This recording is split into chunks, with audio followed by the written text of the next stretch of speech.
নমস্কার, আমি অ্যাস্ট্রোলজার যোগমায়া আঁখি। আশা করি আপনারা সবাই ভালো আছেন, ভালো থাকুন, সুস্থ থাকুন এই কামনাই করি। আজকে একটি বিশেষ ভিডিও নিয়ে এসেছি। দেবগুরু বৃহস্পতি তুঙ্গস্থ হতে চলেছে।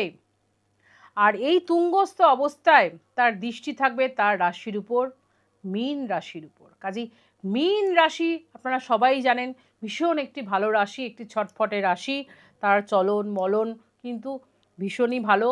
সে একবার তার প্রতীক চিহ্ন যে রাশির মীন রাশি, সেটা মাছ, আমরা সবাই জানি। মাছ যেমন এঁকে বেঁকে চলে, তাদেরও কিন্তু চলন বলন ঠিক সেরম প্রকৃতির হয়। কাজেই মীন রাশির জাতক জাতিকাদের জীবনে দেবগুরু বৃহস্পতি, কেন সেই রাশির অধিপতি কিন্তু বৃহস্পতি, আর সেখানেই কিন্তু ডাইরেক্ট দৃষ্টি পড়বে তার। কাজে তার ফলে মীন রাশির জাতক জাতিকাদের সত্যিই কি এবার ভালো দিন আসতে চলেছে। একে তো সাড়ে সাতির একটা বিশাল চাপ তাদের মধ্যে রয়েছে, তার মধ্যে দিয়ে কি দেবগুরুর যে আশার আহ্বান, সেটা কতটা তাদের কোন দিক দিয়ে ভালো ফল দেবে, সেটাই এবার দেখার অপেক্ষায়। শুধু তাই না, দেখুন মন থেকে একদম বলছি, ভীষণ ভালো দিন কিন্তু আসতে চলেছে মীন রাশির জাতক জাতিকাদের। কোন কোন দিকে দিয়ে তাদের ভালো হতে পারে সেই নিয়েই কিন্তু বিস্তারিত ভিডিওর দিকে যাব। কাজে সেটাই শুনতে থাকুন। ভিডিওটি অবশ্যই কেটে দেখবেন না, তাহলে জানতে পারবেন না। প্রথম থেকে শেষ পর্যন্ত কিন্তু দেখুন দেবগুরুর বৃহস্পতি কৃপা কতটা মীন রাশিকে কোথা থেকে কোথায় আগামী দিনে নিয়ে যায়। অবশ্যই আপনার ব্যক্তিগত চার্ট তো একটা রয়েছে, কেন সেখানে দেখতে হবে আপনি যখন জন্মেছেন তখন বৃহস্পতির পজিশন, এখন বৃহস্পতির পজিশন, আপনার দশা অন্তর্দশা, যার জন্য আপনাদের বারবার করে আমি একই কথা কিন্তু যখনই ভিডিও করতে আসি বলি যে দেখুন, মানুষ পারে না এমন কোনো কাজ নেই। আপনার মধ্যেও কিছু প্রতিভা আছে, আমার মধ্যেও আছে, কিন্তু সেটাকে প্রকাশিত আপনাকে করতে হবে। আপনি কেন থেমে থাকবেন? আপনি যখন বুঝতেই পারছেন আপনার সময়টা খারাপ যাচ্ছে, কিন্তু দেখা যাচ্ছে প্ল্যানেটে সামান্য একটা গ্রহের জন্য আপনি সাফার হচ্ছেন। কাজে সেটাকে কোনো ভালো জ্যোতিষ পরামর্শ দিয়ে সেই জায়গাটাকে ঠিক করুন। আপনাকে নিজেকে কিন্তু এগিয়ে আসতে হবে। কাজেই আপনি মনকে জিজ্ঞেস করুন যে আমার মন কি চায়। কাজেই আর বেশি কথা বাড়াবো না, বিস্তারিত এবার ভিডিওর দিকে দেখব যে কি কি দিক দিয়ে কিন্তু বৃহস্পতি মীন রাশিকে কোন দিকে নিয়ে যাচ্ছে। কাজেই মীন রাশির জাতক জাতিকাদের বলবো কোন কোন দিক দিয়ে তাদের উন্নতি আসতে চলেছে। কাজেই পয়েন্ট করে করে করে বলবো আমি, আপনারা কিন্তু শুনবেন। প্রথমেই যে দিকটা বলবো সেটা হচ্ছে স্বাস্থ্য। স্বাস্থ্য কিন্তু বেশ উন্নতি হচ্ছে, স্বাস্থ্যের দিকটা বেশ ভালো থাকবে। শুধু তাই না, দেখুন স্বাস্থ্য কিন্তু আমাদের সম্পদ।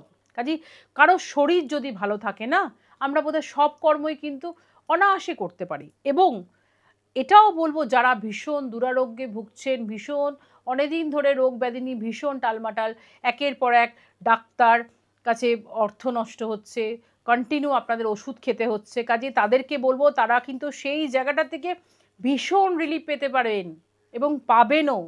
কার কৃপায়? দেবগুরু বৃহস্পতির কৃপায়। নেক্সট যে পয়েন্টটায় আমি আসবো সেটা হচ্ছে যারা টিচিং প্রফেশনে রয়েছেন, সে যে ধরনের শিক্ষক শিক্ষিকা হন না কেন, তাদের জায়গাটা কিন্তু ভীষণ ভালো হচ্ছে দেবগুরু বৃহস্পতির কৃপায়। কেন তারাও কিন্তু গুরু, কাজেই সেই জায়গাটা এমন ভালো হচ্ছে। তেমনি আবার বলবো যারা টিচিং লাইনের সাথে যুক্ত হতে চাইছেন, পরীক্ষায় বসতে চাইছেন, তাদের জন্য কিন্তু বলবো সুবর্ণ সুযোগ আসতে চলেছে। কাজেই এই সুযোগটাকে কাজে লাগাতে হবে। 3 নম্বর পয়েন্ট যেটা বলবো, কর্মক্ষেত্র। কর্মক্ষেত্রে কিন্তু নতুন নতুন যোগ আসতে চলেছে। কর্মজীবনে যারা রয়েছেন তাদের প্রভূত উন্নতি রয়েছে, তেমনি নতুন কর্মের সুযোগ কিন্তু পুরো দমে আসতে চলেছে দেবগুরু বৃহস্পতির কৃপায়। এবং তার সাথে সাথে যারা কর্মজীবনে নতুন কোনো ডিসিশন নেবেন, ভাবছেন যে এই চাকরিটা আমার জন্য ভালো হবে কিনা, এই চাকরিটা যেটা করছে না সেটা ছেড়ে আপনি অন্য জায়গায় ভাবছেন যে আমি স্থানটা চেঞ্জ করব কি না, চাকরিটা তার সেই ক্ষেত্রে ভালো হবে। তেমনি কর্মসূত্রে যারা বিদেশ যাওয়ার চেষ্টা করছিলেন, সুযোগ আসছিল হয়েও হচ্ছিল না, তাদের জন্য কিন্তু বেশ ভালো সুযোগ থাকছে দেবগুরু বৃহস্পতির কৃপায়। এমনিতেই বলবো মীন রাশির যারা জাতক জাতিকারা রয়েছেন তাদের বর্তমানে সাড়ে সাতি চলছে এবং সাড়ে সাতির এটা দ্বিতীয় চরণ চলেছে। এমনিতেই তাদের মন মানসিকতা বেশ তাদের ডিস্টারবেন্স হয়ে রয়েছে, কর্মজীবন নানাবিধ জিনিস নিয়ে তারা প্রচণ্ড একটা চাপের মধ্যে দিয়ে যাচ্ছে। সেই জায়গাটা থেকে যে আপনার ঘরের অধিপতি যে দেবগুরু বৃহস্পতি যে আসার একটা ব্যাপার, কাজেই এই জায়গাগুলো থেকে আমি বলবো এই সময় দাঁড়িয়ে ভীষণ ভালো একটা কিন্তু হতে চলেছে। কাজেই সব সময় তো একটা মানুষের কখনোই খারাপ যেতে পারে না। দেখুন, উত্থান পতন নিয়ে আমাদের জীবন, কাজেই ভালো মন্দ নিয়ে জীবন। কাজেই আমি বলবো সেই সময়টা কিন্তু আগত। কাজেই সবাই কিন্তু বলবো নিজস্ব ব্যক্তিগত চার্টে যদি কারোর পজিশন বৃহস্পতি খারাপ থাকে, অবশ্যই কোনো ভালো জ্যোতিষ পরামর্শ নিয়ে আপনি বা তার কৃপা কেন পাবেন না, সেটা নিজেকে আপনাকে বুঝতে হবে। এবার যে পয়েন্টটা আসবো সেটা হচ্ছে দাম্পত্য জীবন। দেখুন, দাম্পত্য জীবনও কিন্তু বলবো মীন রাশির জাতক জাতিকাদের বেশ একটা ঘাটা জায়গায় রয়েছে।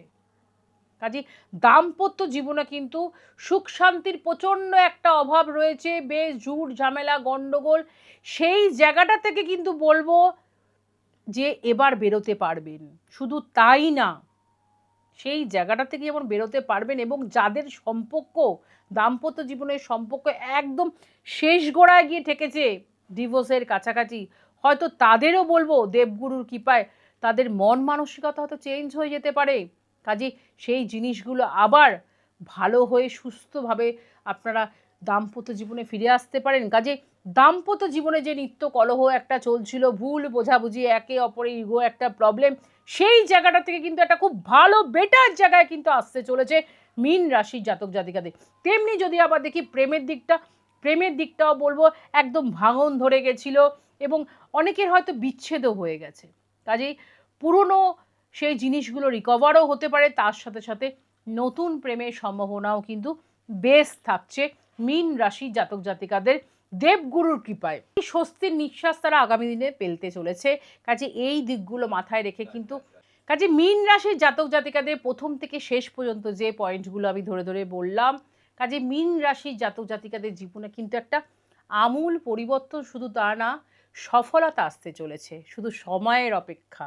কাজেই ভিডিওটি যদি আপনার ভালো লাগে অবশ্যই ভিডিওটিতে একটি লাইক করবেন এবং যাতে সবার আগে আপনি ভিডিওটি দেখতে পান বা এরকম ভিডিও আপনার কাছে পৌঁছে যায় এবং আপনার রাশি কি অবশ্যই কমেন্টস বক্সে লিখে জানান।